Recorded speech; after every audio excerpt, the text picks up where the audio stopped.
আজকে থেকে প্রায় 4014 বছর আগের কথা। একটা চমৎকার সভ্যতা ছিল, ঐতিহাসিক সভ্যতা, তার নাম ছিল ব্যাবিলন। এটা ইরাকে ছিল। সেখানে বাবেল নামে একটা শহর ছিল। আমরা অনেকে জানি না যে বর্তমান বাগদাদ হচ্ছে সেই বাবেল নগরী। বর্তমান বাগদাদ হচ্ছে সেই বাবেল নগরী। আর বাবেল সম্পর্কে আল কোরআনে কিন্তু আয়াত আছে। আল কোরআন এমন একটা কিতাব, বিস্ময়কর কিতাব, যেখানে সবকিছুই নাজিল করা হয়েছে। তো আল্লাহ পাক সূরা কাহফে তো বলেছেন, ওয়ালাকাদ সাররাফনা ফি হাযাল কুরআন লিন-নাসি মিন কুল্লি মাসাল। আমি এই কোরআনে মানব জাতির জন্য প্রত্যেকটা বিষয়কেই ব্যাখ্যা করেছি। ওয়া নাযালনা আলাইকাল কিতাবা তিবয়ানান লিকুল্লি শাই। হে নবী, আমি আপনার প্রতি এমন একটা কিতাব নাজিল করেছি যেটা তিবয়ানান লিকুল্লি শাই, প্রত্যেকটা বিষয়কে ব্যাখ্যা করে। যারা আহলে কোরআন ভ্রান্ত আকীদার অনুসারী, তারা কিন্তু এই আয়াত থেকেই দলিল পেশ করে যে কোরআন তো তিবয়ানান লিকুল্লি শাই, প্রত্যেকটা বিষয়ের ব্যাখ্যা। তার নতুন করে হাদিসের কি প্রয়োজন আছে? এটা আমাদের আলোচনার টপিক না, আমরা ওদিকে যাচ্ছি না। তো আল্লাহ পাক কোরআনে কিন্তু বাবেল নগরীর কথা বলেছেন। সূরাতুল বাকারার 101-2 আয়াতগুলোতে আছে। এই বাবেল নগরী তৎকালীন সময়ে জাদুবিদ্যার একটা আকড়া ছিল আর কি। এর আগে আমরা জানি সুলাইমান আলাইহিস সালামের সময় ওই হারুত আর মারুত দুজন ফেরেশতাকে দিয়ে মানুষকে পরীক্ষা করা হয়েছিল। এই ঘটনাটা সূরা বাকারার 101-2 আয়াতগুলোর মধ্যে আছে, দেখে নিয়েন। আমি রেফারেন্সগুলো বলে দিলাম। এখানে এই বাবেল নগরীর কথাটা আছে, ঠিক আছে? তো এই নগরীতে প্রায় 4014 বছর আগে একটা ফুটফুটে সুন্দর শিশু জন্ম নেয়। দেখতে খুবই সুন্দর, অমায়িক, দেখলেই মানে মন কেড়ে নেয়ার মতো সুন্দর। এমন কিছু বাচ্চা থাকে কিন্তু দেখলে আদর করতে ইচ্ছা করে, মন কেড়ে নেয়ার মতো, ইউনিক, সবার চেয়ে আলাদা। এবং জন্ম নিয়েছে সে এমন একটা পরিবারে, যেই পরিবার তৎকালীন সময়কার যে জালেম শাসক নমরুদ, তার প্রধান পুরোহিত, তার নাম আজার। তৎকালীন বাবেলের শাসনকর্তার নাম হচ্ছে নমরুদ এবং তার প্রধান পুরোহিতের নাম আজার। তার ঘরেই জন্ম নিয়েছেন এই তাওহীদের শেকর ইব্রাহিম আলাইহিস সালাম। আল্লাহ পাকের কি মানে, আল্লাহ পাক কি না করতে পারেন। যেখানেই আবু জেহেল সেখানেই মুহাম্মদ সাল্লাল্লাহু আলাইহি ওয়াসাল্লামের জন্ম হয়। যেখানেই নমরুদ সেখানেই ইব্রাহিমের মতো মানুষ আসেন। যেখানেই ফেরাউন সেখানে আবার মূসা আসেন। মূসাকে আল্লাহ রাব্বুল আলামিন ফেরাউনের ঘরেই মানুষ করলেন। ইব্রাহিম আলাইহিস সালামকে আল্লাহ পাক আজারের ঘরেই মানুষ করলেন। আজকে আমরা দেখি এরকম সিটি অফ আখিরুজ্জামানে কিছু কিছু দিনী বোন চেহারা না দেখানোর জন্য আন্দোলন করছে। চিন্তা করতে পারেন, যেখানে যত বেশি জাহেলিয়াত সেখানে তত পাক্কা মুসল্লি জন্ম নিবে, মুমিন জন্ম নিবে ইনশাআল্লাহ। যেখানে যত বেশি জাহেলিয়াত সেখানে তত শক্তিশালী মুমিনদের জন্ম হবে ইনশাআল্লাহ। তো এখন তৎকালীন নমরুদ যে সভ্যতার অধিবাসী ছিল, এই সভ্যতাটাকে আমরা বলি কালাডীয় সভ্যতা। এটাকে কালাদীয় সভ্যতা বলা হয়। এটা মূলত জাদুর জন্য একটু বিখ্যাত ছিল, যেটা রেফারেন্স আমি দিলাম সুলাইমান আলাইহিস সালামের যুগ থেকে। এখানে আজারের ঘরে জন্ম নিয়েছেন আমাদের নবীগণের পিতা, মুসলিম জাতির পিতা ইব্রাহিম আলাইহিস সালাম। সুবহানাল্লাহ। বলা বাহুল্য যে নমরুদ কিন্তু 400 বছর বেঁচে ছিল এবং 400 বছর হায়াত পাওয়ার পরে সে মনে করছিল যে সে কখনো মারা যাবে না। এরপরেই সে নিজেকে খোদা দাবি করা শুরু করেছে আর কি। এই বাচ্চা ছেলেটা বড় হতে লাগলো। যারা সমাজকে পরিবর্তন করে তারা কিন্তু সমাজের স্রোতে গা ভাসায় না। নবী সাল্লাল্লাহু আলাইহি ওয়াসাল্লামের জন্মটা একটু মিলাই এটার সাথে। আমাদের নবীও ঠিক এরকমই একটা সমাজে জন্ম নিয়েছেন। ইব্রাহিম আলাইহিস সালাম যেমন জন্ম নিয়েছেন শিরকে ভরা সমাজে, চতুর্দিকে মূর্তি পূজা হচ্ছে, ইভেন তার বাসায় তার বাবা হচ্ছে মূর্তি পূজারীদের সর্দার, তার ঘরে তিনি জন্ম নিয়েছেন। ঠিক তেমনি রাসূল সাল্লাল্লাহু আলাইহি ওয়াসাল্লাম যে মক্কায় জন্ম নিয়েছেন, সেই মক্কা ছিল শিরকের আকড়া। সেখানে লাত, উজ্জা, হবল, মানাতের পূজা হতো, সুদ ছিল, জিনা ছিল, ব্যভিচার ছিল, মাদক ছিল, গোত্রীয় হানাহানি ছিল, নারীর অবমাননা ছিল। এরকম আইয়ামে জাহিলিয়াতেও নবী সাল্লাল্লাহু আলাইহি ওয়াসাল্লাম জন্ম নিয়েছেন। নবী সাল্লাল্লাহু আলাইহি ওয়াসাল্লাম, ইব্রাহিম আলাইহিস সালাম, দুজনের চেহারাও একরকম ছিল। দুজনের চেহারার গঠনটাও একরকম ছিল, দেহের গঠনও একরকম ছিল। মেরাজের রাতে নবী সাল্লাল্লাহু আলাইহি ওয়াসাল্লাম দেখে এসেছিলেন যে ইনি কে, যাকে দেখতে হুবহু আমার মতো লাগছে। জিবরাইল আলাইহিস সালাম বলেছেন, ইনি আপনার পিতা ইব্রাহিম আলাইহিস সালাম। সুবহানাল্লাহ। ঠিক তেমনি আমরা খেয়াল করে দেখি যে জীবনের যে চড়াই উতরাই, পারিবারিক জীবন, সামাজিক জীবন, হিজরতের জীবন, দিন প্রতিষ্ঠা ইত্যাদি, প্রত্যেকটা ডিপার্টমেন্টেও ইব্রাহিম আলাইহিস সালাম আর মুহাম্মদ সাল্লাল্লাহু আলাইহি ওয়াসাল্লামের মধ্যে একটা চরম মিল আছে। এটা আমরা আস্তে আস্তে এই গল্পের ভিতরে গেলে বুঝতে পারবো। আর এই কারণেই হয়তোবা আল্লাহ ভালো জানেন, এই কারণেই হয়তোবা আমরা যখন তাশাহুদের পর দরুদ পড়ি, আমরা দরুদের মধ্যে অন্য নবীর নাম নিচ্ছি না, আমরা মুহাম্মদ সাল্লাল্লাহু আলাইহি ওয়াসাল্লামের সাথে ইব্রাহিম আলাইহিস সালামের নাম নিচ্ছি। হতে পারে এটা একটা কারণ, আল্লাহ ভালো জানেন। এখন এরকম পরিবেশে বড় হতে লাগলেন ইব্রাহিম আলাইহিস সালাম। আমি একটু আগে বলেছি, যারা সমাজকে পরিবর্তন করে তারা কখনো সমাজের জাহিলিয়াতের স্রোতে গা ভাসায় না।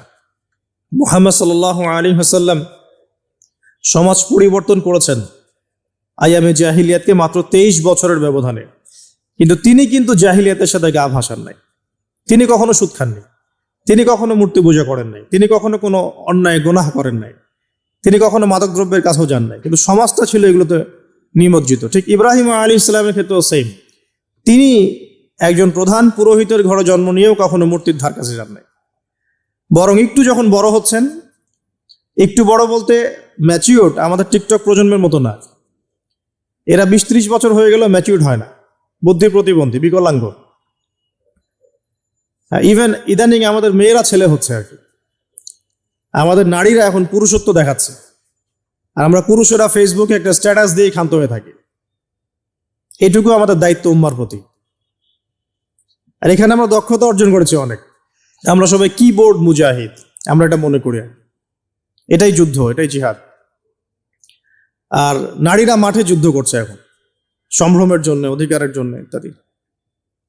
ফ্যামিলিস্ট রেভলিউশনের দিকে তাকালেও তাই দেখা যায়। ছেলেরা এখন বেকার হয়ে যাচ্ছে, কিন্তু মেয়েরা স্বাবলম্বী হচ্ছে। তারা দিনদার নয়, এই মেয়েগুলো দিনদার নয়, কিন্তু জীবনে প্রতিষ্ঠিত হওয়ার জন্য লড়ছে, চ্যালেঞ্জ গ্রহণ করেছে। এটা ছেলেদের উচিত ছিল। তা আজারের ঘরে জন্ম নিয়ে আসেই ইব্রাহিম কিন্তু চ্যালেঞ্জ গ্রহণকারী একটা ছেলে। সে এখন তার পিতাকে বলছে, কি বলছেন আমরা একটু কোরআনের ভাষা শুনি। আল্লাহ রাব্বুল আলামিন বলেছেন সূরা মারিয়ামের মধ্যে এসেছে ঘটনাটা 41 থেকে 45 নম্বর আয়াতের মধ্যে। আল্লাহ পাক বলছেন, ওয়াজকুর ফিল কিতাবি ইব্রাহিম বা'দা আউযু বিল্লাহি মিনাশ শাইতানির রাজীম। হে নবী মুহাম্মদ সাল্লাল্লাহু আলাইহি ওয়াসাল্লাম, আপনি এই কিতাবে ইব্রাহিমের ঘটনা বর্ণনা করুন। ইয ক্বালা লিআবিহি, যখন ইব্রাহিম তার বাবাকে বললেন, তার বাবা মানে আজারকে বললেন, ইয়া আবাতি, হে আমার বাবা, লিমা তা'বুদু, তুমি কেন ইবাদত করো এমন সত্তার, মা লা ইয়াসমাউ, যে শুনতে পারে না, ওয়ালা ইউবসিরু, দেখতেও পারে না, ওয়ালা ইউগনি আনকা শাইআ, তোমার কোনো উপকার করতে পারে না। একটা ছেলে যার বয়স হবে 15 থেকে 20, হয়তো বা হাইয়েস্ট, তার কাছে কি এমন জ্ঞান আসলো যে সে তার বাবাকে এখন চ্যালেঞ্জ করছে? তার জ্ঞানতাত্ত্বিক যুদ্ধ শুরু হলো, আদর্শিক যুদ্ধ শুরু হলো বাবার সাথে। হে আমার বাবা, আপনি কেন এমন সত্তার ইবাদত করছেন যে শুনতেও পারে না? অসারতা দেখিয়ে দেওয়া হচ্ছে চোখে আঙ্গুল দিয়ে, দেখতেও পারে না, আপনার তো কোনো উপকারও করতে পারে না, কোনো ক্ষতিও করতে পারে না। ওয়ালাম ইউগনি আনকা শাইআ, ইয়া আবাতি, হে আমার বাবা, ইয়া আবাতি ইন্নী আখাফু আন ইয়ামাসসাকা আযাবুম মিনার রাহমানি ফাতাকুনা লিশ-শাইতানি ওয়ালিয়্যা, হে আমার বাবা, আমি ভয় পাচ্ছি যে আপনার উপরে না আবার আল্লাহ পাকের গজব নেমে আসে এবং আপনি শয়তানের ওলি না হয়ে যান।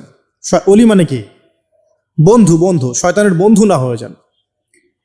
ইয়া আবাতি ইন্নী ক্বাদ জাআনি মিনাল ইলম মা লাম ইয়াতিকা ফাত্তাবি'নি আহদিকা সিরাতান সাওয়িয়্যা। কি চমৎকার কথা! ছোট্ট ছেলেটা বলছে, হে আমার বাবা, আমার কাছে একটা জ্ঞান আসছে, জ্ঞান, আমার কাছে একটা জ্ঞান এসেছে যেটা তোমার কাছে আসে নাই। ফাত্তাবি'নি, তুমি আমার অনুসরণ করো। আহদিকা, আমি তোমাকে পথ দেখাবো, সিরাতান সাওয়িয়া, সহজ সরল পথ দেখাবো তোমাকে। তো সন্তান বাবাকে নসিহত করছে। দেখুন, সন্তান বলছে আমার কাছে এমন জ্ঞান এসেছে বাবা যেটা তোমার কাছে আসে নাই, তুমি আমাকে ফলো করো, আমার অনুসরণ করো, আমি তোমাকে পথ দেখাবো। Ego problem, ego. আজকেও যখন কম বয়সী কোনো মানুষ বেশি বয়সের কাউকে দাওয়াত দিতে যাবে, এরকম প্রবলেম ফেস করতে হবে। তার বাবা কি বললো, কেন ফেস করতে হবে আল্লাহ পাক সেটা বলেছেন সূরা বাকারা, এটা এই সূরাটা সূরা বাকারায় বলেছেন। ওয়াইযা কিলা লাহু ইত্তাকিল্লাহ, কিছু মানুষ আছে যাদেরকে যদি বলা হয় আল্লাহকে ভয় করুন, আখাযাতহুল ইজ্জাতু বিল ইসম, তাদের প্রেস্টিজে লাগে। এক কথায় কি, প্রেস্টিজে লাগে, প্রেস্টিজ নষ্ট হয়। আখাযাতহুল ইজ্জাতু বিল ইসম ফাহাসবুহু জাহান্নাম, আল্লাহ বলেন ওর জন্য জাহান্নামই যথেষ্ট। তো এখনকার সমাজে এই প্রবলেমটা আপনারা ফেস করবেন। যদি আপনার বয়স কম হয়, আপনার কাছে অনেক জ্ঞান থাকলেও মানুষ সমাজে নিতে যাবে না। আপনি ক্রিপ্টোকারেন্সি নিয়ে কথা বলছেন, এক শ্রেণীর ধর্মনেতাই আপনার পিছনে লেগে যাবে। আপনি ইসলামিক রেভলিউশন নিয়ে কথা বলবেন, ইসলাম এস্টাবলিশমেন্ট নিয়ে কথা বলবেন, ইউনিটি নিয়ে কথা বলবেন, উম্মার করণীয় নিয়ে কথা বলবেন। আপনি এই বয়সে, এত ছোট বয়সে আপনি উম্মার প্রবলেমসগুলো ফাইন্ড আউট করে সেগুলো সলিউশন নিয়ে কথা বলবেন, এত বড় সাহস আপনার? এটাই প্রবলেম। অথচ চমৎকার একটা বিষয়, আমাদের সমাজে এগুলো দেখা যায়, অন্য কোথাও দেখা যায় না। কোনো ড্রাইভারকে জিজ্ঞাসা করবেন, কোনো ড্রাইভারকে জিজ্ঞাসা করবেন, তার স্কিল সম্পর্কে জিজ্ঞাসা করবেন যে আপনার স্কিল কেমন। একটা অ্যান্সার দিবে সে, আমি 10 বছর থেকে চালাই, বা 15 বছর থেকে চালাই, আমি 27 বছর থেকে গাড়ি চালাই। মানে তার এই বয়সটাই হচ্ছে স্কিলের মানে দলিল, সার্টিফিকেট। আর নবী সাল্লাল্লাহু আলাইহি ওয়াসাল্লাম যায়েদ বিন হারেসা রাদিয়াল্লাহু আনহুকে একটা কাফেলার সেনাপতির দায়িত্ব দিয়েছিলেন যখন তার বয়স মাত্র 17 বছর। কত বছর? 17 বছর বয়সী একজন তরুণ সাহাবী যায়েদ ইবনে হারেসা রাদিয়াল্লাহু আনহু, তিনি নেতৃত্ব দিচ্ছেন এমন সাহাবীদের যে সাহাবীরা তার চেয়ে বয়সে অনেক বড়। এমনকি এই অভিযান শেষ হওয়ার আগেই নবী সাল্লাল্লাহু আলাইহি ওয়াসাল্লাম ইন্তেকাল হয়। তার পরবর্তীতে আবু বকর সিদ্দিক রাদিয়াল্লাহু আনহু সেই অভিযান আবার চালানোর চেষ্টা করেন, আবার চালানোর জন্য মনস্থ করেন। তিনি আবার যায়েদ বিন হারেসা রাদিয়াল্লাহু আনহুকেই নেতৃত্ব দেন। এটা নিয়ে ওমর রাদিয়াল্লাহু আনহু তাকে কিছু কথা বলেন যে আপনি যায়েদ বিন হারেসাকে নেতৃত্ব দিচ্ছেন, বয়সে ছোট সাহাবী, তার পিছনে অনেক বড় বড় সাহাবী থাকবে, তারা তো তাকে নাও মানতে পারে, এটা কেমন হয়? বারবার তাকে ভেটো দিচ্ছেন। শেষমেশ আবু বকর সিদ্দিক রাদিয়াল্লাহু আনহু একটু রেগেই বললেন যে ইস্তা'মালাহু রাসূলুল্লাহ ওয়া আনতা তা'মুরুনি আন আনজি'হু, তাকে স্থলাভিষিক্ত করেছে স্বয়ং আল্লাহর রাসূল, আর তুমি এসে আমাকে বলছো আমি তাকে অপসারণ করব? সুবহানাল্লাহ। নবী সাল্লাল্লাহু আলাইহি ওয়াসাল্লাম যোগ্যতা দেখতেন মানুষের, কার যোগ্যতা কতটুকু আছে। তো ওইদিকে আমি ভিতরে ঢুকছি না। আমরা এখন সোশ্যাল অ্যাফেয়ার্সে যা দেখি যে আমরা যোগ্যতার চাইতে অন্যান্য বিষয়গুলোকে বেশি মূল্যায়ন করা শুরু করি আর কি। এতে করে তরুণরা উঠে আসতে পারে না, তরুণদের জার্নি অনেক টাফ হয়। এবং যারা স্পেশালি জেনারেল ব্যাকগ্রাউন্ড থেকে দিনের দিকে আসার চেষ্টা করেন, তারা পদে পদে হতাশ হয়। তাদেরকে বুকে নেওয়ার মানুষ খুব কম থাকে। কেন জানি তাকে মানুষ কাউন্টার মনে করে, এনিমি মনে করে, অন্তর্দাহ সৃষ্টি হয়, একটা জ্বালান হয়। হঠাৎ করে উড়ে এসে জুড়ে বসলো, উম্মার দায়িত্ব নিয়ে নিচ্ছে, কোত্থেকে আসলো এটা? এরকম একটা দৃষ্টিভঙ্গি আমরা দেখতে পারি আর কি। হয়তো কাম্য ছিল না এটা। বরং তরোয়ারি যত আপনি শান দিবেন তত ধারালো হবে। তো শান দিবে কারা? যারা তরোয়াল চালাতে পারে তারাই। যারা চালাতে পারে তারা যদি তরোয়ালকে ভোতা করে দেয়, তাহলে তো এটা দিয়ে আপনি জালেমের গর্দান কাটতে পারবেন না। তো যাই হোক, আমরা বেশি হাই থটের কথায় না যাই। আজার এখানে ছিলাম, দেখেন বাবাকে সন্তান উপদেশ দিচ্ছে।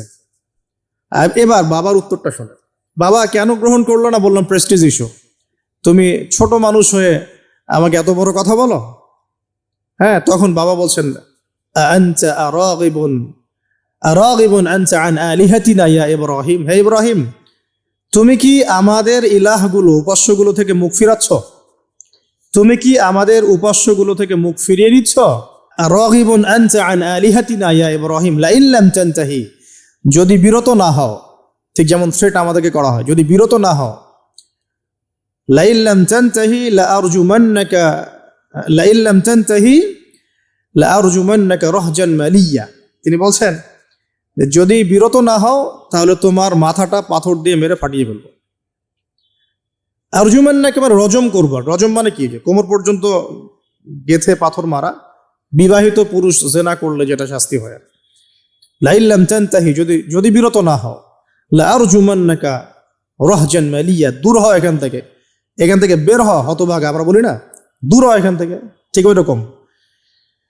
যদি ফিরে আসো ভালো কথা, না ফিরে আসলে রজম করে দিব, মাথা ফাটিয়ে ফেলবো পাথর দিয়ে মেরে, এখান থেকে দূর হও হতভাগা। কাকে বলছে এটা? ইব্রাহিম আলাইহিস সালামকে। এবার তিনি খুব নরম সরম মানুষ, শান্তিকামী মানুষ, তিনি বলছেন ক্বালা সালামুন আলাইক। এই সালামুন আলাইক কথাটা শিখে নেবেন, জীবনে অনেক ক্ষেত্রে কাজে লাগবে। সালামুন আলাইক মানে আপনার উপর শান্তি বর্ষিত হোক। যখনই আপনি কলিউশন অ্যাভয়েড করতে চাবেন, সালাম দিয়ে চলে আসতে হবে, সেটা পরিবারেও, সমাজেও, দিন প্রতিষ্ঠার ক্ষেত্রে। কেউ আপনাকে সমালোচনা করছে, গালিগালাজ করছে, গীবত তহমত করছে, আপনাকে নিয়ে এপিসোড বানাচ্ছে, এখন আপনি কি করবেন? প্রত্যেকটার কাউন্টার দিতে থাকবেন?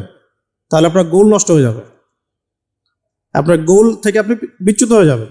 এগুলো নিয়ে আপনাকে ব্যস্ত থাকতে হবে। তখন এগুলো নিয়ে উম্মাহ ব্যস্ত আছে বলেই এখন পর্যন্ত গোল অ্যাচিভ হয় নাই। আমরা এগুলো নিয়ে ব্যস্ত আছি বলেই এখনো গোল অ্যাচিভ হয় নাই। তো এই কারণে ইব্রাহিম আলাইহিস সালামের সুন্নাহ হচ্ছে সালামুন আলাইক, তোমাদের উপর শান্তি বর্ষিত হোক। হ্যাঁ, তবে যে জায়গাটাতে দালিলিকভাবে জ্ঞানতাত্ত্বিক যুদ্ধ করতে হবে সেটা করতে হবে, সেটা অন্য ইস্যুস। তো ইব্রাহিম আলাইহিস সালামকে পরিবার ছাড়তে হলো। পরিবার মানে তার মাকে ছাড়তে হলো, তার বাবাকে ছাড়তে হলো। তার কোনো অপরাধ আছে? ইব্রাহিম আলাইহিস সালামের কোনো অপরাধ আছে? না। এখন আমরা তো অনেক সময় মনে করি আমি তো নিরপরাধ, নির্দোষ, তাহলে আমার উপরেই কেন এরকম হচ্ছে? ইব্রাহিম আলাইহিস সালামের কোনো অপরাধ আছে? নাই।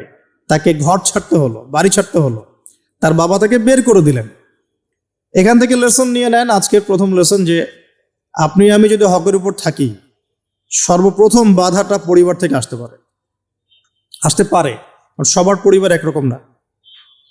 এখনকার মেজরিটি সংখ্যক পরিবারগুলোই জাহেল, একদম জাহেল, বস্তুবাদী, জানোয়ারের মতো। মানে খাও দাও, সেক্সুয়াল সম্পর্ক, বিয়ে শাদী, সন্তান, এর বাইরে কিচ্ছু চিন্তা করতে পারে না। দুনিয়া, এর বাইরে কিচ্ছু চিন্তা করতে পারে না। ইল্লা মাশা আল্লাহ, কিছু পরিবার আছে এর বাইরে, তাদের কথা আলাদা। সবাই তো আর ছোটবেলা থেকে আধ্যাত্মিক পরিবার পায় নাই, দিনই পরিবার পান নাই। আর এটার পরিমাণ দিন দিন কমেই আসছে। ম্যাক্সিমাম পরিবার এখন জাহান্নামের টুকরা। আল্লাহ পাক পরিবারকে বলেছেন জাহান্নাম থেকে বাঁচাও, কু আনফুসাকুম ওয়া আহলিকুম নারা। এখন ওই পরিবারই হয়ে গেছে জাহান্নামের টুকরা। আপনি দিনের পথে চলতে চাইলে প্রথম হোঁচটটা পরিবার থেকে খেতে পারেন।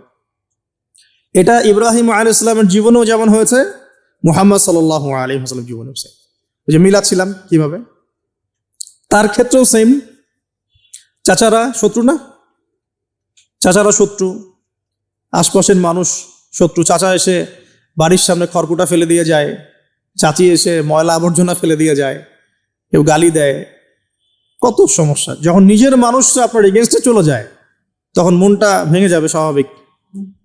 কারণ নিজের মানুষটা, সারা দুনিয়া যদি আপনার বিপক্ষেও থাকে, কাছের কিছু মানুষ আপনার পক্ষে থাকে, তখন আপনি বাসাতে অ্যাটলিস্ট সিংহ, তখন বাসা থেকে এনার্জি নিয়ে বাইরে যুদ্ধ করতে পারবেন। কিন্তু বাহিরে সবাই মোটামুটি ধরেন যে আপনার পজিটিভ, তো বাসায় এসে দেখলেন যে বাসায় আপনার কোনো রকম অনুকূল পরিবেশ নাই, তখন বাইরে সিংহ হলে বাসায় বিড়াল হয়ে থাকতে হবে। তখন দেখেন ইব্রাহিম আলাইহিস সালামের জীবনে আর মুহাম্মদ সাল্লাল্লাহু আলাইহি ওয়াসাল্লামের জীবনে একটা স্পেশাল নিয়ামত ছিল, সেটা হলো স্ত্রীদের নিয়ামত। বাহিরে মানুষ অনেক কিছু বলছে, গালিগালাজ করছে, মারছে, কাটছে, থুতু দিচ্ছে, সমালোচনা করছে, কিন্তু বাসায় ইব্রাহিম আলাইহিস সালামের আছেন সারা, হাজেরা, আর মুহাম্মদ সাল্লাল্লাহু আলাইহি ওয়াসাল্লামের আছেন খাদিজা রাদিয়াল্লাহু। অ্যাটলিস্ট বাসায় আপনি একটা কি বলবো যে বড় একটা প্রশান্তির জায়গা আপনার বাসায় আছে। তো এটা একটা বড় নিয়ামত যেটা ইব্রাহিম আলাইহিস সালাম এখন হারালেন কিভাবে? বাবা বাসা থেকে বের করে দিল। তো এখান থেকে বুঝতে হবে যে দিনের পথে চলতে গেলে প্রথম বাধা পরিবার থেকে আসতে পারে, তাই বলে তাদের সাথে কোনো রকমের দ্বন্দ্ব সংঘাতে যাওয়া যাবে না। সালামুন আলাইক, সালামুন আলাইক, তোমাদের উপর শান্তি বর্ষিত হোক। ইব্রাহিম বলছেন সালামুন আলাইক, হে বাবা আপনার উপর শান্তি বর্ষিত হোক। শুধু তাই না, আরো বলছেন সাস্তাগফিরুল্লাকা রব্বি, আমি আপনার জন্য আল্লাহর কাছে ক্ষমা চাইব ইনশাআল্লাহ।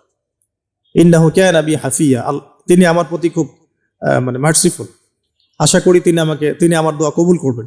কিন্তু যখন তিনি জানতে পেরেছিলেন যে তার বাবা শিরকের উপর আছেন, আল্লাহ পাক মাফ করবেন না, সূরা তওবার মধ্যে আছে, তখন থেকে তিনি আর ক্ষমা চান নাই, বাবার জন্য ক্ষমা চান নাই। তো এবার ইব্রাহিমের সফর শুরু হলো, একাকিত্বের সফর। তার মানে একটা বিষয় এটাও শিখতে হবে, হকপন্থীদের সাথে আল্লাহর দেয়া একটা বিশেষ নিয়ামত হচ্ছে একাকিত্ব। হকপন্থীদের লাইফে আল্লাহ পাকের পক্ষ থেকে একটা বিশেষ অনুগ্রহ হচ্ছে একাকিত্ব। মানে একাকিত্ব কেন নিয়ামত বললাম? কারণ একাকিত্ব মানুষকে আল্লাহ চিনিয়ে দেয়। অনেক আলেম দেখবেন যারা জেল টেল খেটে বের হয়েছেন, তারা সবাই একটা কথা বলবেন, জেলখানায় আমরা আল্লাহকে চিনেছি।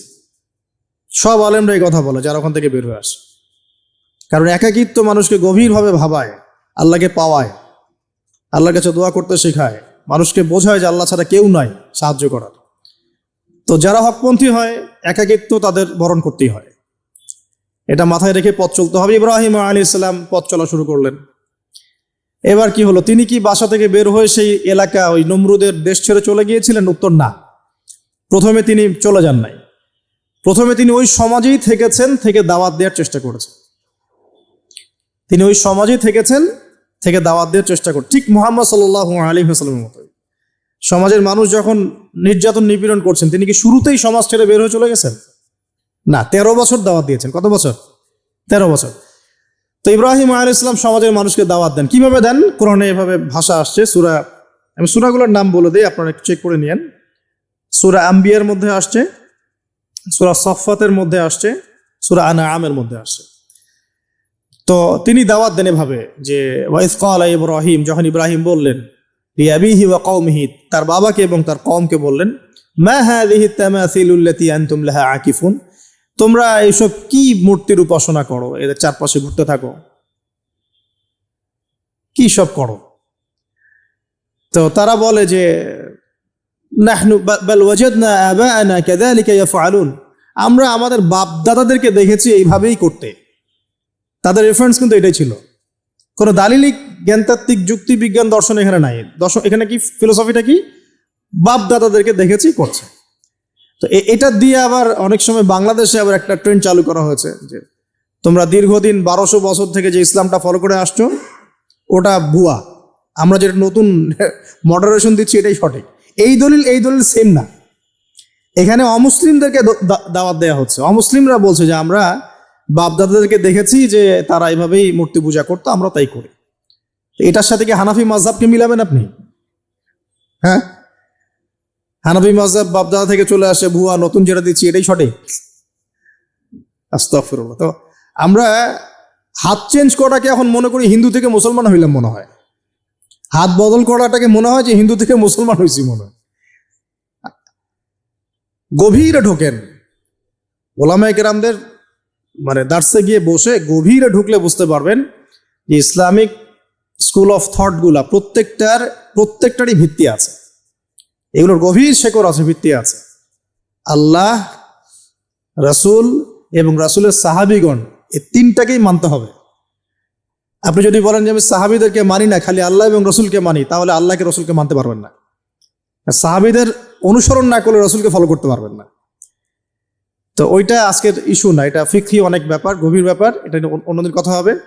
এই দলিল আর এই দলিল কিন্তু সেম করা যাবে না। আবার যে আমরা বাপ দাদা থেকে দেখে আসছি তোমরা নামাজ এইভাবে পড়ো, এই নামাজ ওই দলিল চলবে না, আমারটা ঠিক, এটা ঠিক না।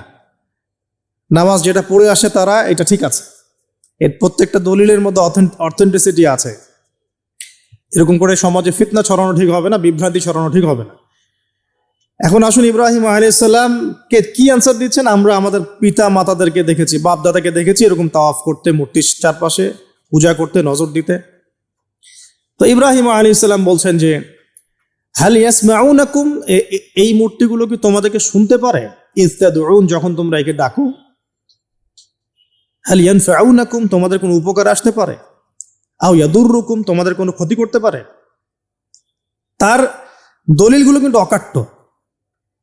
ইব্রাহিম আলাইহিস সালামের দলিলগুলো কিন্তু এখানে, যুক্তিগুলো কিন্তু অকাট্য। আসলে কি সে শুনতে পারে? আসলে কি সে দেখতে পারে? আসলে কি সে তোমার উপকার করতে পারে? তাদের কিন্তু কিছু বলার নাই এখানে।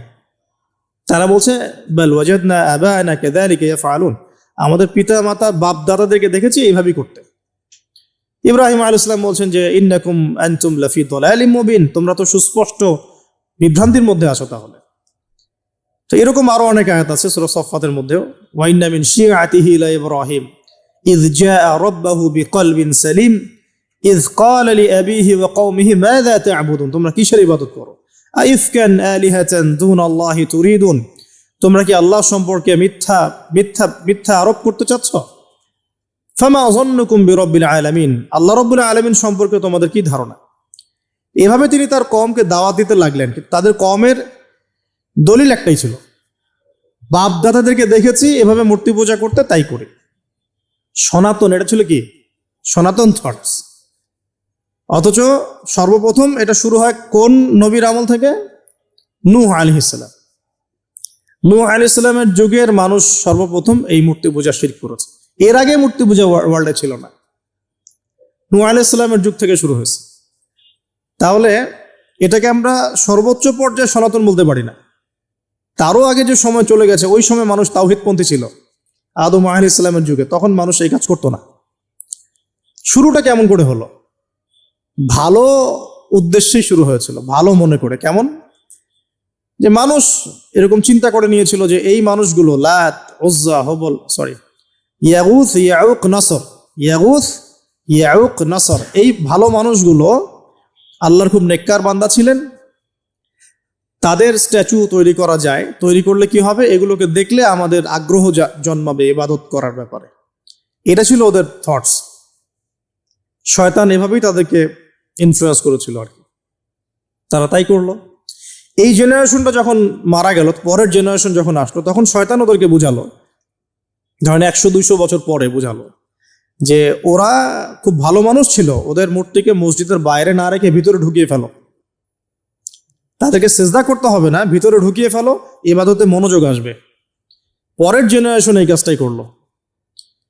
থার্ড জেনারেশনকে শয়তান বোঝালো যে সরাসরি ওদের কাছে চাইলেই হবে, তারা আল্লাহ পাকের অনেক মানে কি আনুগত্য প্রাপ্ত, নৈকট্য প্রাপ্ত বান্দা, সরাসরি তাদের কাছে চাইলেই হবে। আল্লাহর কাছে চাওয়া, এখানে চাওয়া একই কথা, ওখানে সেজদা করা, এখানে সেজদা করা একই কথা। এখান থেকে শুরু হলো সরাসরি স্ট্যাচু ওয়ার্শিপ। সরাসরি স্ট্যাচু ওয়ার্শিপিং এখান থেকে শুরু হয়েছে। তো আমরা আমাদের হিন্দু ভাই বোন যারা আছেন, আমাদের আশপাশে অমুসলিম ভাই বোন, তাদের প্রতি সম্মান রেখেই এই হিস্ট্রিগুলো পড়তে বলবো আর কি, এবং যুক্তি দর্শনগুলো খুঁজতে বলবো। আসলে কি তারা শুনতে পায়? আসলে কি সে আমার কোনো উপকার করতে পারে? আসলে কি সে আমার কোনো ক্ষতি করতে পারে? আসলে কি সে সৃষ্টিকর্তার প্রতিমূর্তি হতে পারে কিনা? তো আমরা এটা আহ্বান জানাবো, আমরা কারো ধর্মীয় অনুভূতিতে আঘাত করব না। ইসলাম আমাদেরকে এটা শিখায় না। ইসলাম এটা শিখায় যে মানুষকে হিকমার সাথে, প্রজ্ঞার সাথে দাওয়াত দেয়া, যাতে করে তারা জাহান্নামের রাস্তা থেকে ফিরে আসতে পারে ইনশাআল্লাহ। এখন আসুন, আরো একটা দাওয়াত ইব্রাহিম আলাইহিস সালাম তার কওমকে দিলেন। সেটা কি? এবার এখানে সমাজের মানুষের সাথে ওই সমাজের ধর্ম নেতারাও ছিল। সমাজে কিন্তু কয়েক শ্রেণীর মানুষ থাকে, মানে সামাজিক নেতা, ধর্মনেতা, রাষ্ট্রনেতা। তো রাষ্ট্রনেতা পর্যায়ে এখনো ইব্রাহিম আলাইহিস সালাম যান নাই, এখন সমাজ নেতা আর ধর্মনেতা চলছে আর কি। এবার ধর্মনেতা আসলো, এসে ধর্মনেতারা তাকে বোঝানোর চেষ্টা করলো যে এই আসমানের তারা, চাঁদ, সূর্য, প্রকৃতি, গাছপালা, এগুলো ইলাহ, এগুলোর ইবাদত করা যায়। এই ঘটনা আল্লাহ রাব্বুল আলামিন সূরা আনআমের মধ্যে বলেছেন। তো ইব্রাহিম আলাইহিস সালামকে তারা দেখাচ্ছে, এটা আরবীয় একটা কাব্যিক ভাষায় কোরআনে এসেছে, চমৎকার ভাষায়, যে ফালাম্মা জান্না আলাইহিল লাইল, যখন তার উপর রাত আচ্ছাদিত হলো, রাআ কাওকাবা, তখন ইব্রাহিম আলাইহিস সালাম কি দেখলেন? আকাশে তারা দেখলেন। ঠিক আছে, তারা দেখ মূর্তি পূজার এখানেই আছে, ধর্মনেতারাও এখানেই আছে। তো তিনি বলছেন হ্যাঁ রব্বি, এটা আমার রব। ফালাম্মা ফালা, যখন তারকাগুলো অস্তমিত হলো, ক্বালা লা উহিব্বুল আফিলিন, আমি তো অস্তমিত যাওয়া জিনিসকে পছন্দ করি না। রব তো অস্তমিত যাবে না, এখানেও যুক্তি লাগবে, তো আমার ফিলোসফি লাগবে, আমার এখানে দর্শন লাগবে, এখানে তো আমাকে মানে প্রজ্ঞা দিয়ে বোঝাতে হবে, এটা তো অস্তমিত হয়ে গেল, এটা তো রব হতে পারে না। ফালাম্মা রাআল কামারা বাযিগান, যখন সে চাঁদকে দেখলো জলজল করছে একদম। আর এখনকার চাঁদ দেখা আগের চাঁদ দেখা তো এক না, এখন তো আমরা চাঁদের আলোই খুঁজে পাই না, তখনকার চাঁদ তো অন্যরকম। তো বাযিগান মানে জলজল করছে, তখন তিনি বলেন হাযা রব্বি, এটা আমার রব। তখন ফালাম্মা ফালা, যখন এটাও অস্তমিত হয়ে গেল, তিনি বলছেন লাইল্লাম ইয়াহদিয়ানি রব্বি লাকুনান্না মিনাল কওমিদ দাল্লিন, আল্লাহ যদি আমাকে হেদায়েত না দেন তাহলে আমি এই দল্লিনদের অন্তর্ভুক্ত হয়ে যাব। ইব্রাহিম আলাইহিস সালাম বলছেন ফালাম্মা রাআ শামসা বাযিগাতান, যখন এবার সূর্যকে দেখলেন দিনের বেলা, এটা তো আরো বড়, হাযা রব্বি হাযা আকবার, এটা আমার রব, এটা সবচেয়ে বড়, হাযা আকবার, এটা সবচেয়ে বড়। ফালাম্মা আফালাত, এটা যখন অস্তমিত হয়ে গেল, তখন তিনি বলছেন এই কথাটা যে ইয়া কওমি ইন্নী বারিউম মিম্মা তুশরিকুন, হে আমার কওম, তোমরা যেগুলোকে দিয়ে আল্লাহর সাথে শরিক করছো, এখান থেকে আমি আমার চেহারাকে ফিরিয়ে নিলাম। সুবহানাল্লাহ। তখন তিনি এই কথাটা বলেন ইন্নী ওয়াজ্জাহতু ওয়াজহিয়া লিল্লাযী ফাতারাস সামাওয়াতি ওয়াল আরদা হানিফাও ওয়া মা আনা মিনাল মুশরিকিন, আমি আমার চেহারাকে ফিরিয়ে নিচ্ছি এই আসমান সমূহ এবং জমিনের সৃষ্টিকর্তার দিকে, এবং আমি মুশরিকদের অন্তর্ভুক্ত নই।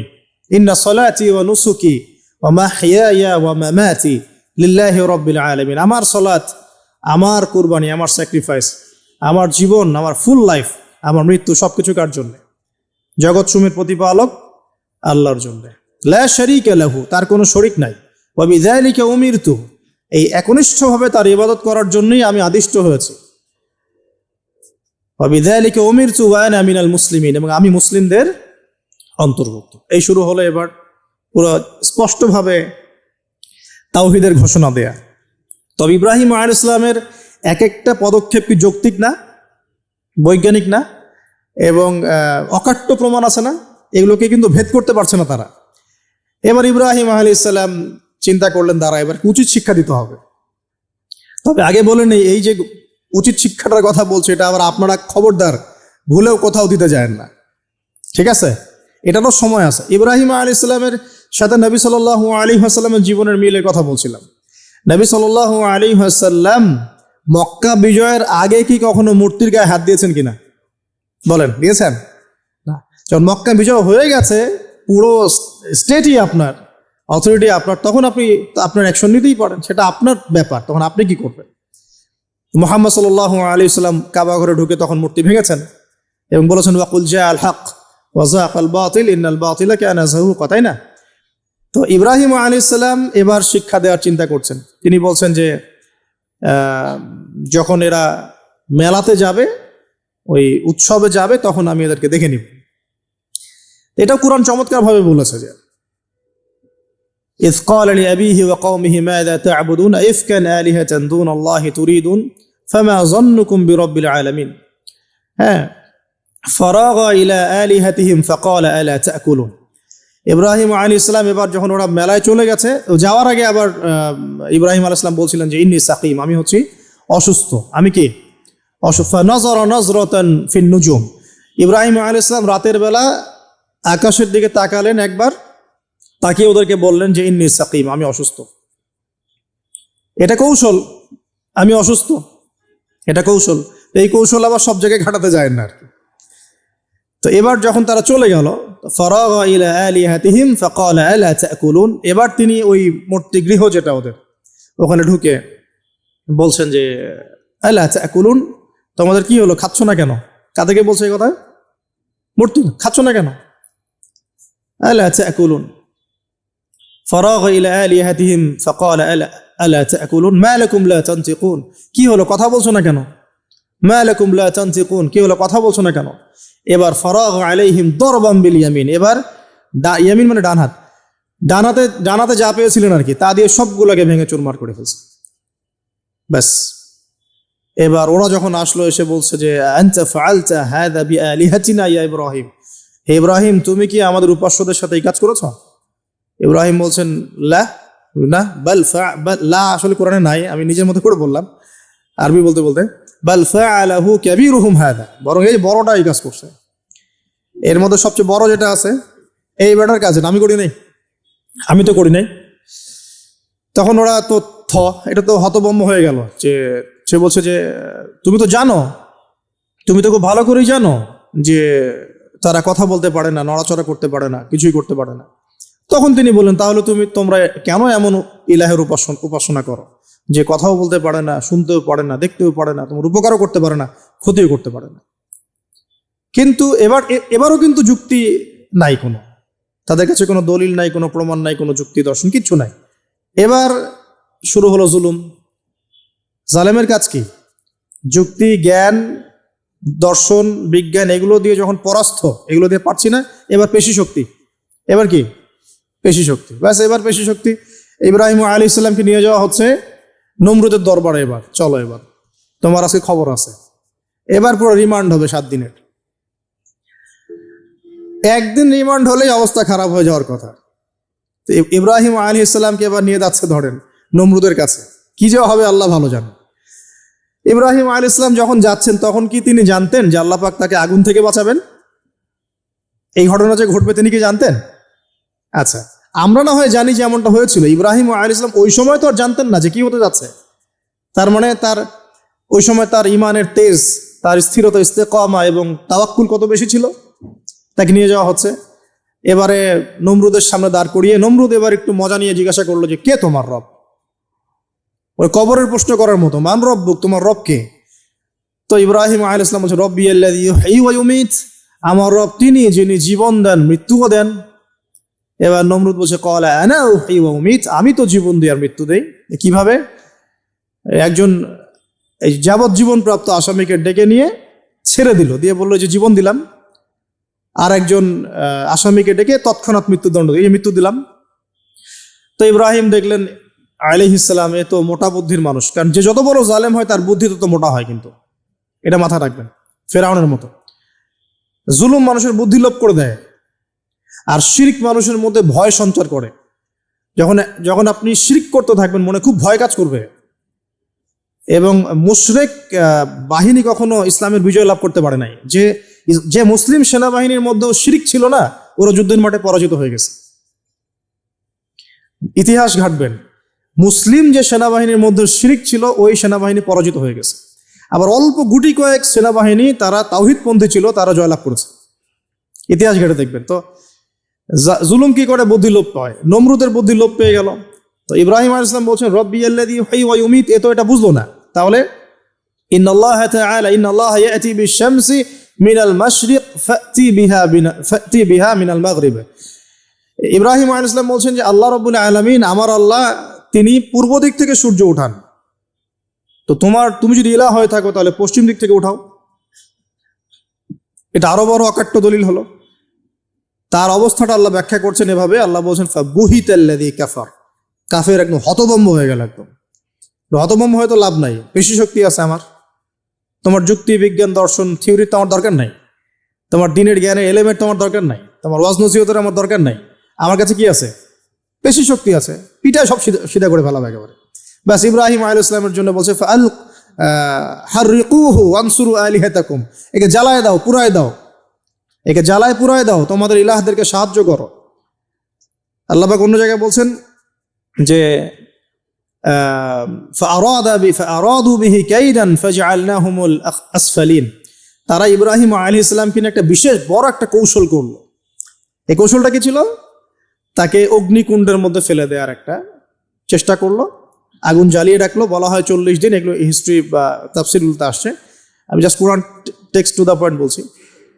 তো আগুন দাউ দাউ করে জ্বলতে লাগলো। ওই ব্যাবিলন, ওখানকার সব মানুষ দেখছে বিষয়টা।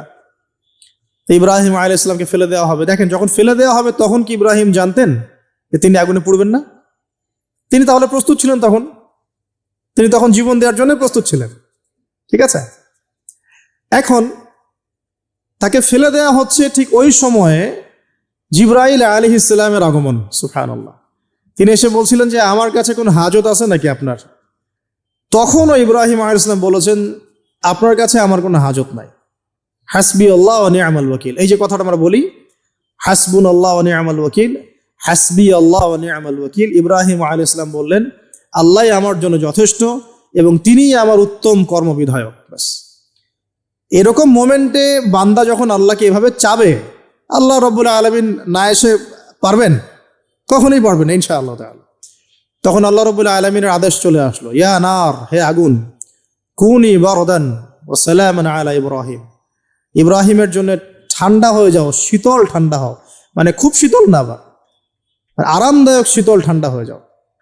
সুবহানাল্লাহ। এভাবে আল্লাহ রাব্বুল আলামিন ইব্রাহিম আলাইহিস সালামকে অগ্নি পরীক্ষা থেকে বাঁচালেন। ওখানে ইব্রাহিম আলাইহিস সালাম থাকলেন, কোনো ক্ষতি হলো না। তিনি পরবর্তী সময় বলেছিলেন, ওই সময়টুকুর মধ্যেই তিনি শান্তিতে ছিলেন। ওই যে বললাম না, অনেকে যে নির্যাতন নিপীড়নের শিকার হয়, তারপরে বলে যে ওই সময়টুকুই ভালো ছিলাম, আল্লাহকে পেয়েছিলাম, তেলাওয়াত বেশি ছিল, তাহাজ্জুদ বেশি ছিল, পরে ফিতনার যুগে চলে আসছি। তো এই হলো অগ্নি পরীক্ষা। এরপরে কমকে দাওয়াত দেওয়ার হলো না, সেখান থেকে চলে যেতে হলো। ওই যে অগ্নি পরীক্ষা ইব্রাহিম আলাইহিস সালামকে এখানে দিতে হয়েছে, ওইরকম পরীক্ষা আমাদের নবী সাল্লাল্লাহু আলাইহি ওয়াসাল্লামকে দিতে হয়েছে তায়েফের মাঠে, দিতে হয়েছে বদরের মাঠে, উহুদের মাঠে। এখানে আল্লাহ পাক ফেরেশতা নামিয়ে দিয়েছেন সাহায্যের জন্য, বদরের মাঠে দেখেন, উহুদের মাঠে আল্লাহ পাক ফেরেশতা নামিয়েছেন সাহায্যের জন্য। একদম হুবাহু মিল পাবেন আপনি জিনিসগুলো, খালি বাসিরা থাকলেই হবে, ধরতে পারলেই হবে জিনিসগুলো। সামনে যাই, এবার শুরু হলো জীবনের দ্বিতীয় পর্যায়ে।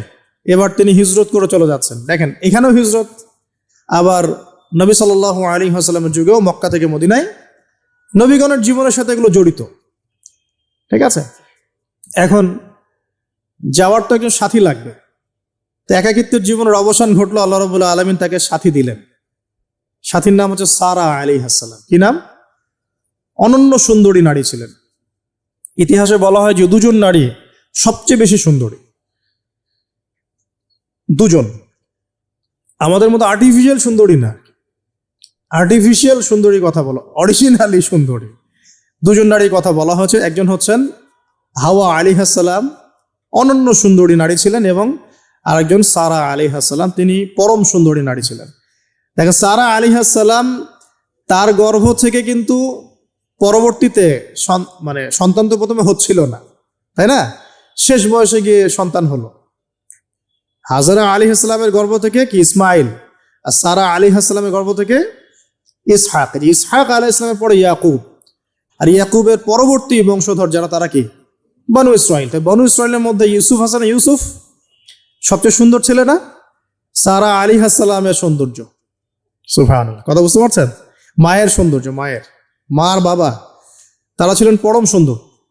এখন সারা আলাইহিস সালামের সাথে বিয়ে হলো। দেখেন, এই যে লম্বা সময় আলোচনা করলাম, এই সময়টুকুর মধ্যে ইব্রাহিম আলাইহিস সালামের দাওয়াতে মাত্র দুজন মানুষ মুসলমান হয়েছে। কয়জন? একজন হলো তার স্ত্রী সারা, আর একজন হচ্ছে তার ভাতিজা, তার নাম লুত। ভাতিজার নাম কি? লুত। পরবর্তীতে তিনিও নবী হয়েছিলেন এবং তাকে সাদুম গোত্রের কাছে পাঠানো হয়েছিল। কোন পাপের কারণে? হোমোসেক্সুয়ালিটি, সমকামিতা, যেটা এখন ওই যে বিজ্ঞাপন দিয়ে প্রচার করা হয়। এবং ঢাকা শহরে যদি একটা শুমারি করা হয়, দেখবেন এদের সংখ্যা কম হবে না।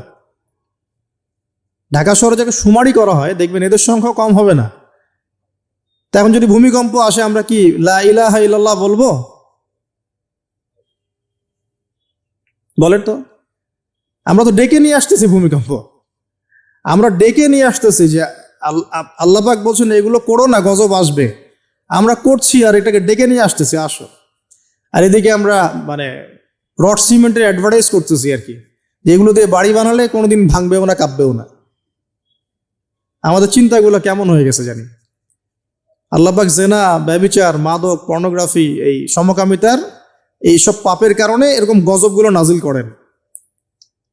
শুধু ঢাকা কেন, এরকম বড় বড় মেগা সিটিজ যেগুলো আছে, এগুলোতে এখন এটার অধিকার তারা চাচ্ছে, আন্দোলন করে অধিকার চাচ্ছে। আপনার রেইনবো ফ্ল্যাগ দেখবেন, রংধনু ফ্ল্যাগ। রংধনু ফ্ল্যাগ মানেই সমকামিতা।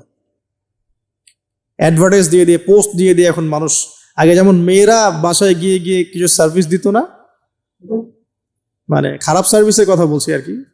এখন এভাবে ছেলে ছেলেকে সার্ভিস দেওয়ার জন্য ডাকতেছে। এটা কোনো গাল গল্প করছি না, এটা বাস্তবতা। যদি আমাকে বলেন যে আপনি চোখের সামনে প্রমাণ দেন, আমি দিতে পারবো না। যদি আপনি আমাকে 1 মাসের জন্য অথরিটি দেন ঢাকা শহরে, তাহলে দিতে পারবো উইদিন 1 মাসের মধ্যে। এখন যদি আমাকে বলেন আমার চোখের সামনে এনে দেন, আমি দিতে পারবো না তো, কারণ তাত্ত্বিকভাবে পড়ে অনলাইনে দেখছি। যদি বলেন যে 1 মাসের অথরিটি আপনাকে দিলাম, খুঁজে বের করে দেন, 7 দিন লাগবে না ইনশাআল্লাহ। তো কথা হচ্ছে এটাই, যে এই যে সাদুম গোত্রের কাছে পাঠানো হচ্ছে লূত আলাইহিস সালামকে সমকামিতার পাপের কারণে, পরবর্তীতে এই কওমটাকে ধ্বংস করা হয়েছে। আল্লাহ পাক এমনভাবে ধ্বংস করেছেন যেটা ইতিহাসে কখনো করেন নাই। ফেরেশতাদের পাখা দিয়ে আল্লাহ পাক মাটিকে উপরে তুলে আবার উল্টা দিকে দাফন করে দিয়েছেন, আকাশ থেকে পাথর বর্ষণ করেছেন।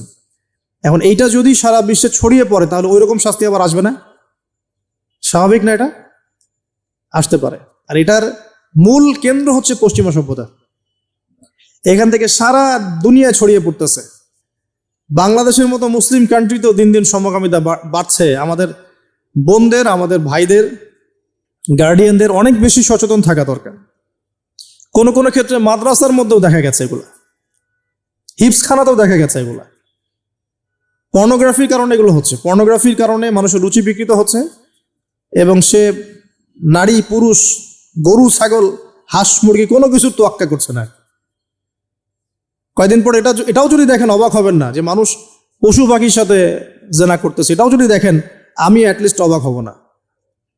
ধাপ ছিল একটা, প্রথমে মানুষ কি করতো? অবৈধ প্রেম করতো, এই সম্পর্কে জেনা করতো, পরে পরকীয়া শুরু করলো, তারপরে এখন সমকামিতা শুরু হলো, সমকামিতার পরে এখন চাইল্ড অ্যাবিউজিং শুরু হয়েছে, বাচ্চা কাচ্চাদেরকে রেপ করা হচ্ছে, ছোট ছোট মেয়েদেরকে, ছোট ছোট বাচ্চাদেরকে, ইভেন ছোট ছোট ছেলেদেরকেও। এরপরে যদি গবাদি পশুর সাথে জেনা করতে দেখেন, অবাক হওয়ার কিছু নাই, কিচ্ছু নেই অবাক হওয়ার। এখন বলেন, আমরা শাস্তির দ্বার প্রান্তে আছি না? অ্যাটলিস্ট আমরা যারা দিনকে ভালোবাসি, আমাদের একটা আইডিওলজি ফলো করি, নৈতিকতার কথা বলি, আমাদের পরিবার, আমাদের ভাই বোন, আমাদের ছেলে মেয়ে, তাদের প্রতি আমাদের খুব সতর্ক দৃষ্টি রাখতে হবে, সর্বোচ্চ সতর্ক থাকতে হবে। আর আমাদের দিনী বোনদেরকেও রিকোয়েস্ট করবো আমরা, যে ভাইদেরকেও তো বলি, বোনদেরকেও বলছি, বিয়ের আগে কোনো প্রকার অবৈধ সম্পর্ক নেই।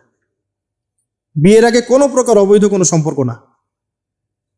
আর এখন ছেলে আর মুসলিম মেয়ে প্রেম করতেছে, এগুলোকে নিয়ে অনলাইনে অনেক লেখালেখি হচ্ছে, দেখলাম কয়দিন আগে। তো কিছু বোন আমাকে রিকোয়েস্ট করেছিলেন যে একটু আপনার মুখ দিয়ে যদি মানুষ জানতে পারে এটা, যে কোনো অবস্থাতেই মুসলিম মেয়ে কোনো অমুসলিম ছেলের সাথে প্রেম করতে পারে না। মুসলমান ছেলের সংখ্যা কম হয়ে গেল, যে বিয়ে করার জন্য মুসলমান ছেলে খুঁজে পাওয়া যাচ্ছে না। পরবর্তীতে তারা সেই মুসলিম বোনের ইজ্জত নষ্ট করে তাকে গর্ভবতী করে দিয়ে ভেঙে যাচ্ছে। এটা ওদের একটা মিশন। আর ওদের মিশনের কথা আমি পরে বলবো। আমি মুসলিম মেয়ে হয়ে কেমন করে একটা অমুসলিম ছেলের সাথে প্রেম করতে পারলাম? আমার বাসার মুসলিম মেয়ে কেমন করে একটা অমুসলিম ছেলের সাথে প্রেম করতে পারবে? এটা তো আমাকে আগে ফাঁসির কাস্টে ঝোলানো দরকার, আগে বিচারটা তো আমার করা দরকার আগে। তা আমরা আমাদের দিনী বোনদেরকে সর্বোচ্চ সতর্ক করব। জীবন চলে গেলেও ফিরে আসতে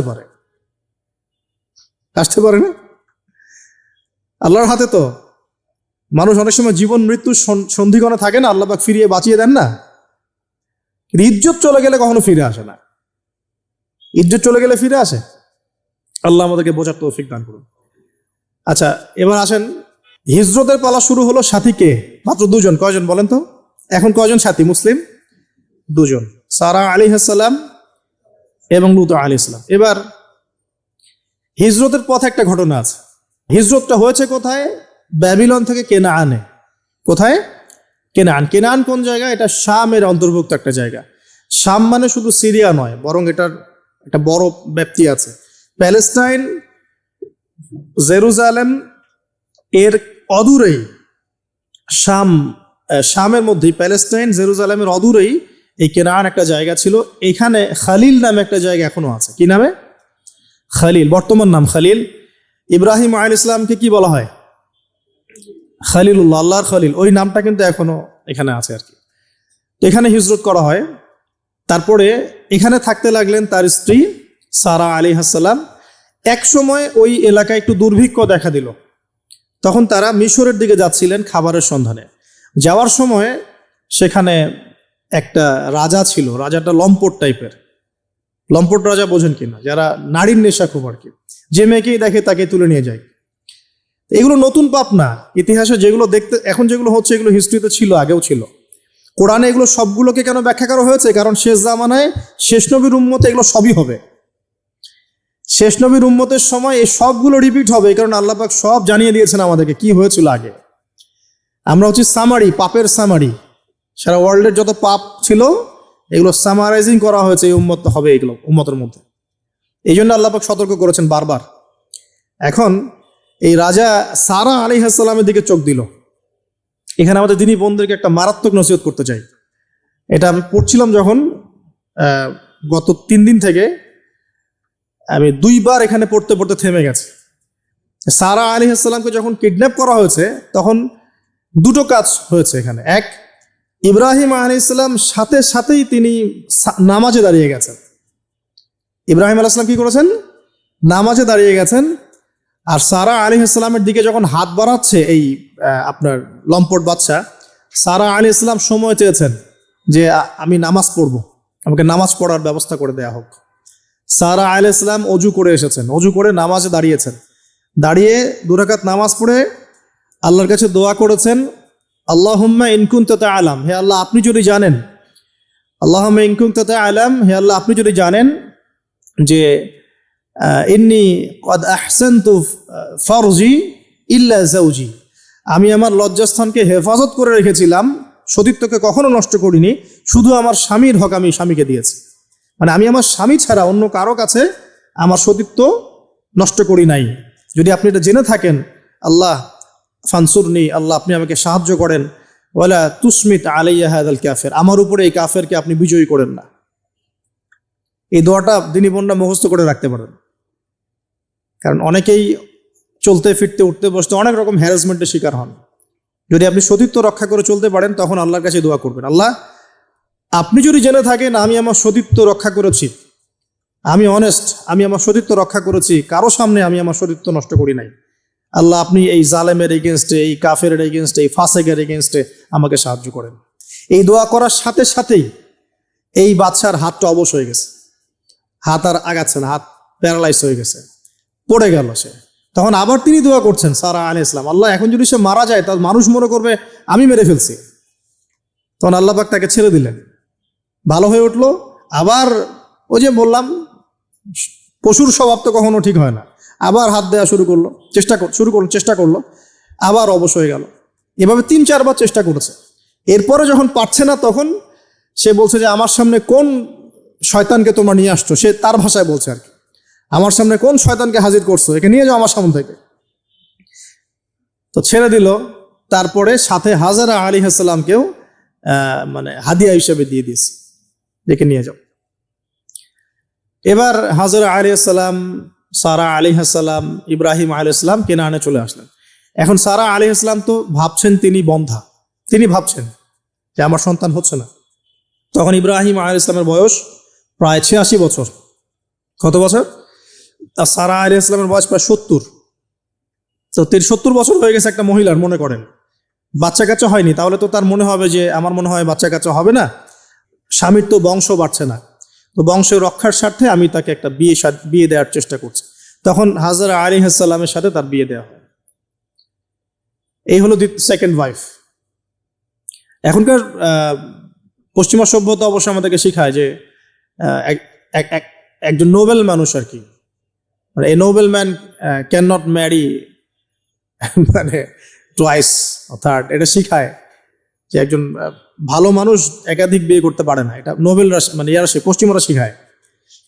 কিন্তু ওরা আবার এটা শেখানোর সাথে সাথে তাদের সোসাইটির মধ্যে একজন মানুষ 10টা-20টা মেয়ের সাথে জেনার চর্চা ঠিকই করে, এটা আবার ওখানে অ্যাভেলেবল। তো নবীগণের সুন্নাহ, এটা কাদের সুন্নাহ? নবীগণের সুন্নাহ। কারণ নবীগণ এগুলো ম্যানেজ করতে পারতেন, মেনটেন করতে পারতেন, তাদেরকে আল্লাহ পাক ফিজিক্যাল, মেন্টাল সব ধরনের অ্যাবিলিটি দিয়েছিলেন।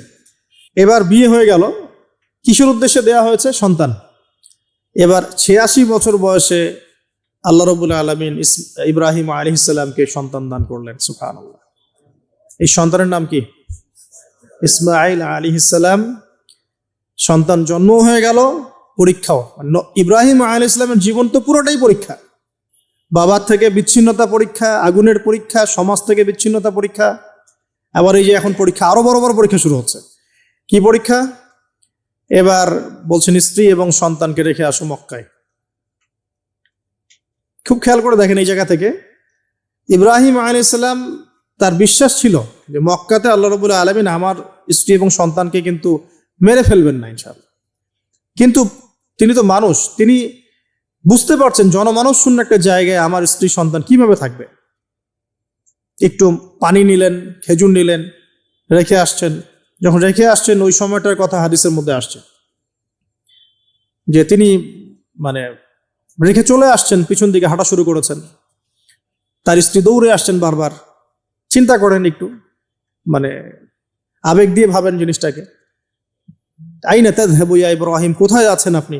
স্ত্রীকে তখনও বলা হয়নি যে তোমাদেরকে রেখে চলে যাবো এখান থেকে। স্ত্রীকে তখনও কিন্তু বলা হয় নাই যে তোমাকে রেখে চলে যাবো এখানে, তোমার সন্তানের এই যে দুধের বাচ্চা রেখে চলে যাবো। তখনও কিন্তু তারা জানেন না। জিজ্ঞাসা করছেন আইনা তাযহাবু ইয়া ইব্রাহিম, কোথায় যাচ্ছেন ইব্রাহিম, কোথায় যাচ্ছেন ইব্রাহিম? বুকের মধ্যে পাথর বাঁধা তখন, বুকের মধ্যে তখন ইব্রাহিম আলাইহিস সালাম কি পাথর বাঁধা। এটা পুরুষ, এই ফিলিংস গুলো পুরুষরা বুঝবে, মেয়েরা বুঝবে না। এই বুকে বুকে পাথর বেঁধে হাসি মুখে থাকার যে অনুভূতি, এটা পুরুষরা বুঝবে, মেয়েরা বুঝবে না, তাই না ব্যাপারটা? তো ইব্রাহিম আলাইহিস সালামের বুকে তখন পাথর বাঁধা, তিনি কথাই বলতে পারতেছেন না, তিনি কথাই বলতে পারতেছেন না। তখন তিনি বললেন যে আপনি কি আল্লাহর হুকুমে রেখে যাচ্ছেন আমাদেরকে এখানে? তখন ইব্রাহিম শুধু মাথা নাড়লেন, মুখ দিয়ে হ্যাঁও বলেন নাই, মাথা নাড়ছেন খালি। তখন মাশা আল্লাহ, এই যে ইসমাইলের মা আলাইহিস সালাম, তিনি বলছেন যে তাহলে আল্লাহ পাক, তাহলে আল্লাহ রাব্বুল আলামিন, আর যদি আপনি আল্লাহর হুকুমেই আমাদেরকে রেখে রেখে গিয়ে থাকেন, তাহলে আল্লাহ পাক আমাদেরকে কোশ্চিন কালেও ধ্বংস করবেন না ইনশাআল্লাহ। এমন মহান তাওয়াক্কুলকে দেখালেন স্ত্রী হাজারা আলাইহিস সালাম। এবার আসেন, উনিও কিন্তু দেখতে পাচ্ছেন যে আশপাশে কোনো মানুষই নাই, জনমানব শূন্য জায়গা, পানি নাই, খাবার নেই, কিছুই নাই। এবার ইব্রাহিম যখন চলে আসলেন, একটা পাহাড়ের আড়ালে গিয়ে দাঁড়ালেন কিছু দূরে এসে, তখন হাত তুলে আল্লাহর কাছে দোয়া করা শুরু করলেন। রব্বি, সূরা ইব্রাহিমের মধ্যে আসছে, রব্বি ইন্নী আসকানতু মিন যুররিয়াতি বিওয়াদিন গায়রি যি যার'ইন ইনদা বাইতিকাল মুহাররম রব্বানা লিয়ুকিমুস সালাহ ফাজআল আফইদাতাম মিনান নাসি তাহওয়ি ইলাইহিম ওয়ারযুকহুম মিনাস সামারাতি লাআল্লাহুম ইয়াশকুরুন। সুবহানাল্লাহ, তিনি দোয়া করছেন, আল্লাহ আমি আমার স্ত্রী এবং আমার সন্তানকে জনমানবহীন পিরান একটা জায়গায় তোমার ঘরের কাছে রেখে আসলাম। আল্লাহ এই কারণে যাতে করে তারা নামাজ কায়েম করে। কি করে? আল্লাহ তুমি মানুষের মনগুলোকে তাদের দিকে ঘুরিয়ে দিও এবং তাদেরকে ফল ফলাদি দিয়ে রিজিক দিও, যাতে করে তারা তোমার শুকরিয়া আদায় করতে পারে। এখনো দেখেন ওই জায়গায় নামাজ ঠিকই কায়েম হচ্ছে। ওই জায়গায় কিন্তু নামাজ পড়েও যেমন শান্তি, নামাজের আসল রুহানিয়াত ওখানে বোঝা যায়। 24 ঘন্টা ওখানে নামাজ তাওয়াফ সাই চলতেই আছে, 1 মিনিটের জন্য বন্ধ হচ্ছে না। দেখেন, তারপরে মানুষের মন অটোমেটিক ওখানে ঘোরানো থাকে। সবাই চায় জীবনে অন্তত একটাবার হজ করতে, একটাবার আল্লাহর ঘর দেখতে। আর পৃথিবীর এমন কোনো ফল পাবেন না সেখানে নাই। অথচ ওখানে কিন্তু খুব কৃষিভিত্তিক কিছু চাষ হয় না, খুব একটা চাষ হয় না। তো ইব্রাহিম আলাইহিস সালামের দোয়ার বরকত দেখেন, কি বরকত। ব্যাস, আল্লাহ রাব্বুল আলামিন কবুল করলেন। এবার এই যে খাবার পানি যখন ফুরিয়ে আসলো, তখন এই যে মা হাজারা আলাইহিস সালাম ছোট ছোট শুরু করলেন সাফা আর মারওয়ায়, সাফা মারওয়ায়। একবার সাফার উপরে ওঠেন, একবার মারওয়া। এখনকার সাফা মারওয়া না, এখন মোজাইক দিয়ে টাইলস করে দেওয়া সাফা মারওয়া না, যেটা আমরা সাই করি, এই সাই সেই সাই না। ওইটা তখন ছিল একদম রুক্ষ একটা জায়গা, জীর্ণ শীর্ণ একদম ভূমি ছিল। আর এখন তো কয়েক তালা হয়েছে। এটা যারা ওমরা হজ করেছেন বা হজ করেছেন তারা জানেন। তো এরকম বিরান জায়গা সাফা মারওয়া, একজন মহিলা, একজন নারী, তার কি জাজবা, সেই শক্তি কোথায় পাচ্ছে? সেই শক্তি পাচ্ছে কোথায়? সেই তাওয়াক্কুল কোথায় পাচ্ছে? কোন আশা নিয়ে সে ছুটছে আর কি? আর আমরা কোন আশা নিয়ে দুনিয়ার পথে ছুটছি আর কি। পানি, বাচ্চা এদিকে কান্নাকাটি করছে, চিৎকার করছে, সে দৌড়াচ্ছে, একবার সাফা একবার মারোয়া, একবার সাফা একবার মারোয়া। আমরা যখন হজ করতে যাই, উমরা করতে যাই, কখনো এই ফিলিংসই আসে না আমাদের মধ্যে। ওইখানে গিয়ে সেলফি উঠানো শুরু করে মানুষ। আমরা গিয়েছিলাম, অবাক হয়ে যায়, ওখানে সেলফি উঠে মানুষ বসে বসে। সাফা মারোয়া সাইয়ের কোনো ফিলিংসই নাই। এটা হাজরা আলাইহিস সালামের স্মৃতি। আল্লাহ পাকের কাছে এই দৌড়াদৌড়ি এতই ভালো লেগেছে, আল্লাহ পাক কিয়ামত পর্যন্ত রেখে দিয়েছেন। সুবহানাল্লাহ। একজন নারীর সম্মানে এই যে সন্তান, মায়ের বাঁধন, সুবহানাল্লাহ, এগুলা আসলে বলে বোঝানো যায় না ফিলিংস গুলা। এই 7 বার সাইর মধ্যেই আল্লাহ রাব্বুল আলামিনের এই যে হুকুম চলে আসলো। দেখেন যে ইসমাইলের পায়ের কাছ থেকে পানির ফোয়ারা বের হচ্ছে। এই পানির ফোয়ারা বের করে দিয়ে গেলেন কে? জিবরাইল আলাইহিস সালাম। আর তিনি বলে গেলেন যে তোমরা কষ্ট নিও না, এখানে আল্লাহর ঘর হবে, এই ছেলে আর তার বাবা মিলে ঘর নির্মাণ করবে। এবার তিনি এই যে পানি, জমজম কূপ তৈরি হয়ে গেল, পানি হলো, পানি দেখে পাখি আসলো। কি আসলো প্রথমে? পাখি কিন্তু পানি খোঁজে। এরপরে ওখানে ওই পাখিকে দেখে একদল মানুষ আসলো আর কি। এই মানুষগুলো ইয়েমেন থেকে আসছে। কোত্থেকে? এই গোত্রই পরবর্তীতে আরবে বিস্তার লাভ করেছে। এই গোত্রের মেয়ের সাথে ইসমাইল আলাইহিস সালামের বিয়ে হয়েছে।